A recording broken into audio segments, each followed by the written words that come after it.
자, 이번 사태는요, 좌파의 공격은 예측 가능. 그러나 보수를 더 깊이 찌른 내부의 배신자들은 예측 불가능. 반갑습니다. 김영은TV입니다. 자, 12.3 비상계엄 1주년이다. 뭐 다크 투어를 한다. 국민들과 행진을 함께 하겠다. 라더니 쏙 기어 들어갔죠. 재미 못 본 것 같습니다. 비상계엄 6시간도 채 되지 않은 비상계엄을 가지고 1년 동안 내란 장사를 잘도 헤쳐먹었는데요. 자, 국민과 이룬 민주주의다. 뭐 잘도 떠들더니 위해가 걱정이 돼가지고 행진을 안 한다라고 했습니다. 평화가 찾아왔다라는 말 거짓이다라는 것을 몸으로 증명한 거죠. 자, 지난 1년 동안요, 이 좌파의 진영은요, 비상계엄 프레임을 총동원해가지고 윤석열 대통령 그리고 보수 진영을 무너뜨리려고 했습니다. 이재명이가요, 공식 석상에 나가서 내란, 뭐 쿠데타 이런 특정 단어들을 엄청나게 반복을 했었는데요. 해외에 나가서도 쿠데타라는 말을 했습니다. 그 트럼프 대통령을 만났을 때도 쿠데타라는 말을 했던 것으로 저는 기억을 하는데요. 그러니까 이 비상계엄의 성격을 이 결정된 사실처럼 주입하고 세뇌시킨다라는 거죠. 뭐 특검, 국조, 내란 프레임 이것을 매일매일 쏟아내면서 정치적 타격을 주는데 눈이 빨겠다라고 하는 게 딱인 것 같습니다. 사실 이게요, 본질적으로 러시아 공산당들의 전술입니다. PC주의, 정치적 올바름, 이게 전술인데요. 뭐냐면 아직 결론이 나지 않은 상황에서도 엉뚱하게 단어를 더 씌워가지고 권력을 장악하려는 목적. 그래서 공산당들, 좌파리들이 프레임을 잘 잡는다라는 거죠. 이것이 공산당 전략입니다. 언어 전술이다라는 거죠. 그런데 충격적인 건 뭐냐면요, 이 보수의 기반을 흔드는 건 좌파리들 뿐만 아니라 국민의힘의 내부였다라는 겁니다. 정치적 오름, PC주의 이거 콧구멍 벌렁벌렁 거리면서 국민 눈높이 얘기하던 한동훈이가 이 국민의힘의 당대표로 들어와서 많은 물을 흐렸다라는 것 알 수 있는데요. 자, 거기에 가장 대표적인 사례가 국민의힘 의원들 재섭서가 총대 메고 나왔고 청담 용태가 마이크를 잡았던 25명 연판장 사건입니다. 계엄 사과 퍼포먼스. 자, 이것들은요, 마치 윤석열 대통령의 비상계엄은 잘못이고 그것을 막지 못했던 우리가 죄송하다 이렇게 좌파리들의 프레임을 사실상 받아들여가지고 인정하는 모양새를 만들었습니다. 그리고 조금 더 보태고 40명 가까이 고개를 숙였죠. 어이가 없습니다. 자, 알리바바 뭐 도적대들은 머리나 나쁘지만 이 국민의힘의 이 배신자 40명은 머리는 좋으면서 이렇게 한다라는 건 또 어떤 꼼수를 가지고 있는지 또 우리가 파악을 해봐야 될 정도죠. 자, 그런데요, 이 최근에 MBC가 이 40명의 실제 속내를 들여다보는 설문조사를 진행했습니다. 뭐라고 했냐? 그 비상계엄 해제, 그날로 돌아간다라고 하면 계엄 해제에 대한 표결을 다시 하겠는가? 그런데 말이죠, 7명만 응답을 했습니다. 18명은 침묵하거나 회피를 했다. 그러니까 처음부터 사과가 진심이 아니었다라는 것을 의심하는 거죠. 자, 대한민국 보수 정당의 국민의힘의 40명의 의원들이 비상계엄에 대해서 사과를 했습니다.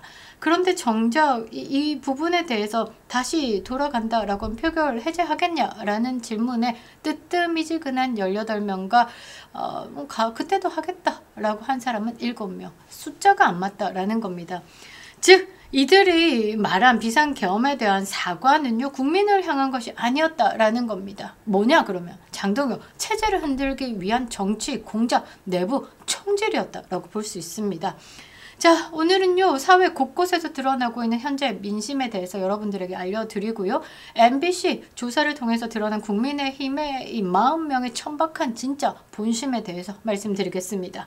그리고요, 우리가 살기 위해서는요, 우리 국민들이 인간답게 살기 위해서는 이 법의 보호 아래에 우리의 자유를 누리면서 살기 위해서는 장동혁 체제를 건드리면 안 된다라는 것까지 분석해 보겠습니다. 구독과 좋아요, 댓글은 큰 힘이 되고 있습니다. 지금 우파 유튜브 전반에 걸쳐가지고요, 광고 제한, 알고리즘 차단이 매우 심해지고 있습니다. 여러분들의 댓글 한 줄 그리고 좋아요 한 번이요, 이 막혀있는 알고리즘을 뚫는 가장 강력한 무기가 되고 있습니다.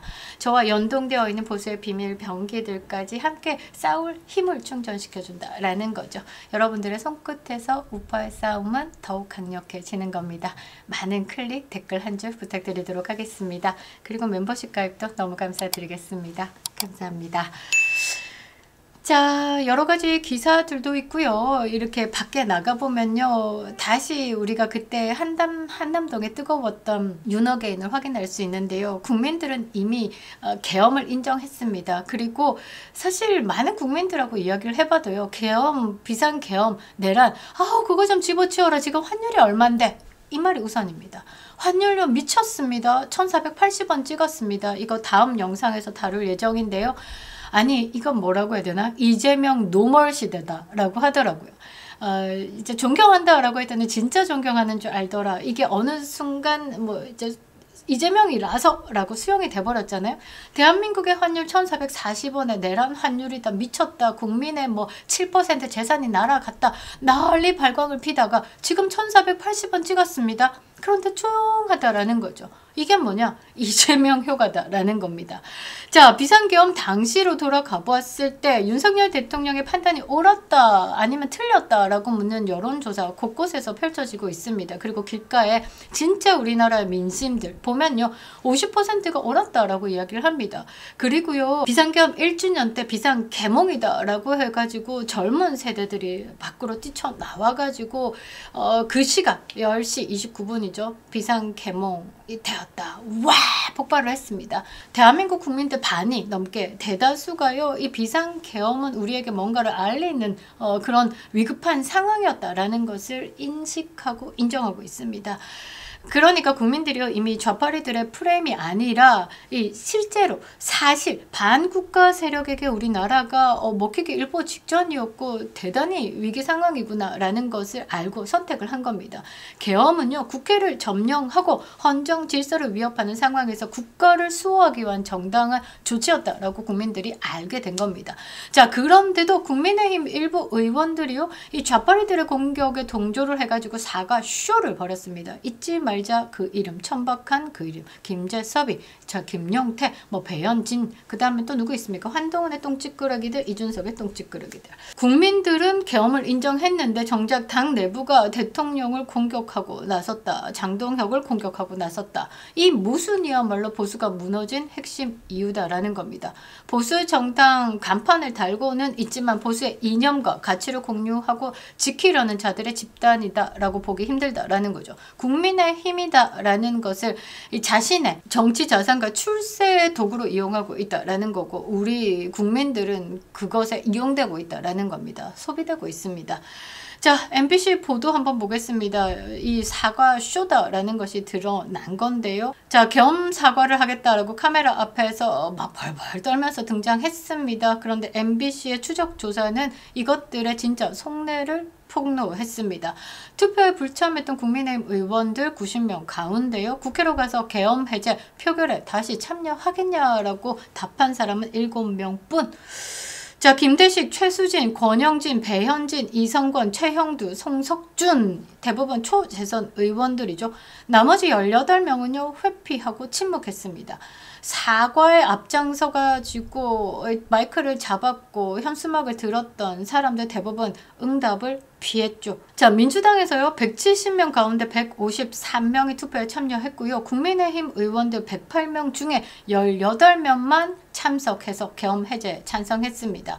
그러니까 참석 못한 90명 중에 7명 참여하겠다라고 해도 딱 25명 됩니다. 그런데 40명이 사과한다라고 했죠. 15명 부족하다라는 거죠. 이게 무엇을 의미하는 것일까? 이들이 말하는 계엄에 대한 사과, 이거는 보수를 위한 게 아니다라는 거죠. 그들의 정치 생존을 위한 쇼였다라는 겁니다.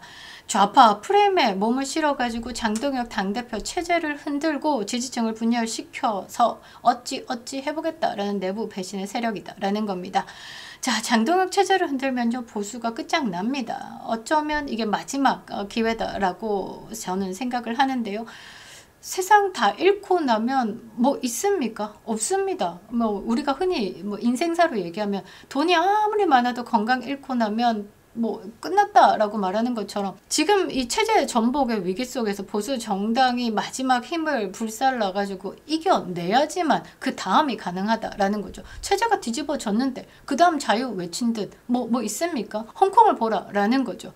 자, 장동혁 대표 취임 이후에요. 보수 재건을 위한 메시지를 명확히 내놨습니다. 내부 배신자 단호히 정리하겠다. 단계 게이트. 보수 정체성을 회복하겠다. 윤호개인을 외치는 민심과 함께 그 정신을 이식해가지고 진짜 보수 정당으로서 거듭나겠다. 공천 혁신으로 제대로 전사들 키우겠다. 강한 결집 구도를 완성시키겠다. 이게 좌파리들 뿐만 아니라 국민의힘 내부 기득권 세력들에게도 위협이다라는 겁니다. 자, 계엄사관 40인의 목적은요, 장동혁 체제를 흔드는 겁니다. 다시 예전에 개파 정치, 기회주의 정치로 돌아가겠다라는 움직임이다. 저는 해석합니다.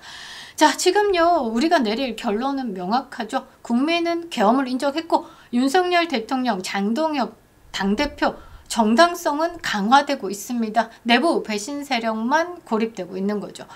보수의 미래는요, 국민들이 외치고 있는 윤호개인 이 정신을 이식해서 장동혁 중심으로 단일 전선을 구축하는 겁니다. 내부를 정리하지 않으면요, 보수는 또다시 무너질 수밖에 없습니다. 자, 이번 사태는요, 좌파의 공격은 예측 가능. 그러나 보수를 더 깊이 찌른 내부의 배신자들은 예측 불가능. 그러니까 예측 불가능에 더 많은 데미지를 얻을 수밖에 없습니다.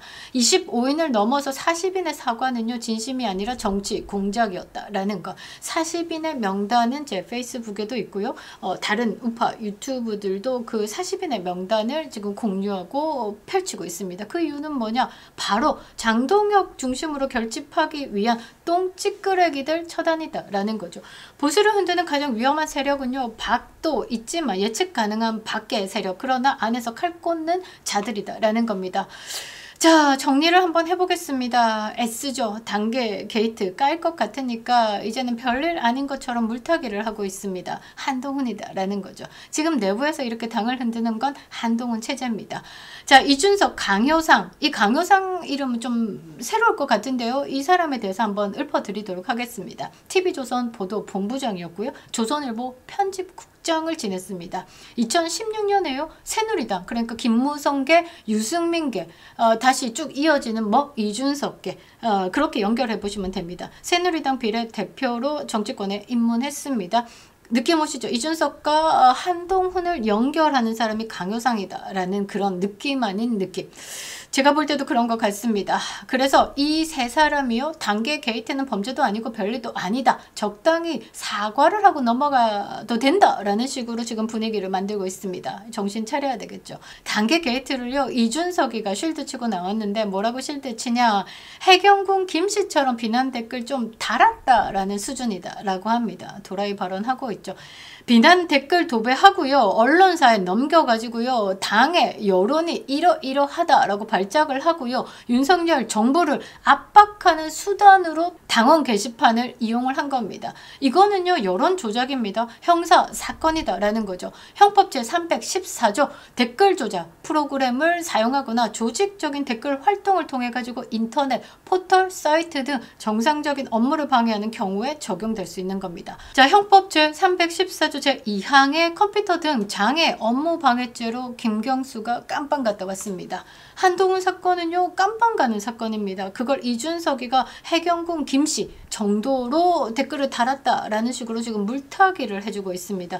이준석 지금 움직임 잘 보셔야 됩니다. 한동훈의 단계 게이트도 물타기 해주고 있고요. 장경태 성추행 사건, 거기에도 지금 이준석이 연결되어 있습니다. 이준석 악의 축이다라는 김소연 변호사의 말처럼 대한민국 정치판의 완벽한 부패 쓰레기통이다라고 저는 생각을 하는데요. 자, 이런 자들이요, 헌법상 정해진 대통령의 계엄 선포권에 대해서는 발작을 하고 있습니다. 이 둘이가 손을 잡은 거고 그 중간자 역할로 강효상이가 보인다라는 거죠. 이 정치판이 이렇게 천박한 겁니다.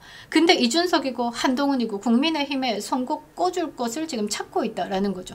그것을 찾기 위해서 장동혁 체제를 흔든다라는 겁니다. 우리 정신 똑바로 차려야 되겠죠. 손꼽 꽂을 것 없게 만들어야 된다라는 겁니다.